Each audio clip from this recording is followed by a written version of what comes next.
Maraming salamat po sa mahalagang oras niya. Salamat. Thank you, Sir Dan. Sige po. Opo. Yung tanong po kung magkano, ayun, nabanggit na po niya kanina. Yung ating 1 kilo ay para sa 1 drum or para sa 1 hektarya for only 1,600 pesos. Soil conditioner, acid neutralizer, decomposer, then siya na rin po yung nag-colonize ng bad bacteria into good bacteria.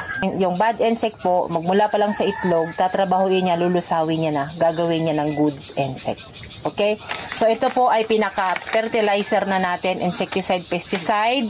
Yung lahat ng problema, dito na po natin, ito na po yung panghahawakan natin. Dahil ito po ay mas powerful pa kaysa sa atin. Nga lang, since microorganism siya, ang trabaho lang niya is yung nasa soil. Or sa atin naman na tao, siya yung pinaka-probiotic natin. Tama yung sinabi ni engineer, ginagamit po namin ito as probiotic. So, ginagamit din po siya sa mga baboy para po sa mga maaamoy, no, maiwasan po yung pag-amoy.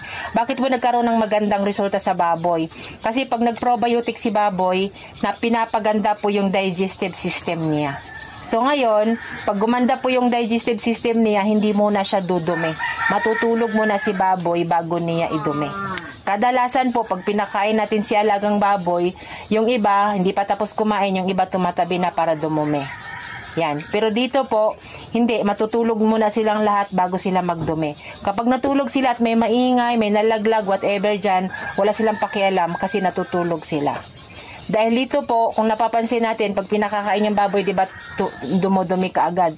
Pinakain po natin siya ng 6 o'clock ng gabi, pakakainin ulit 6 o'clock ng umaga. Ay, nung gabi pa lang 5 minutes nagdumi na. Yung iba naman, may lahat sila dumumi within an hour. Okay? So ngayon, wala nang laman yung bituka nila.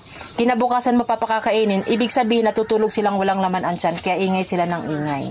Kaya po ito nakakapagpabigat kasi hindi agad sila nagdudumi. Natutulog mo na, dinadigest mo na nila at yung dumi nila kulay itim na bilog kasi naging maganda yung pagdigest nila. Mga baka, kalabaw, kabayo, pinaiinom po siya para po magiging maganda din pagdigest niya. Ang appraisal po ng baka, kailangan magaganda yung pigi niya. Tama po? Maganda yung pigi niya, maganda balahibo niya, malinis po yung tainga niya. Yun po ay hindi po ninyo nililinisan. Pusa pong nalilinis dahil po dyan sa probiotic.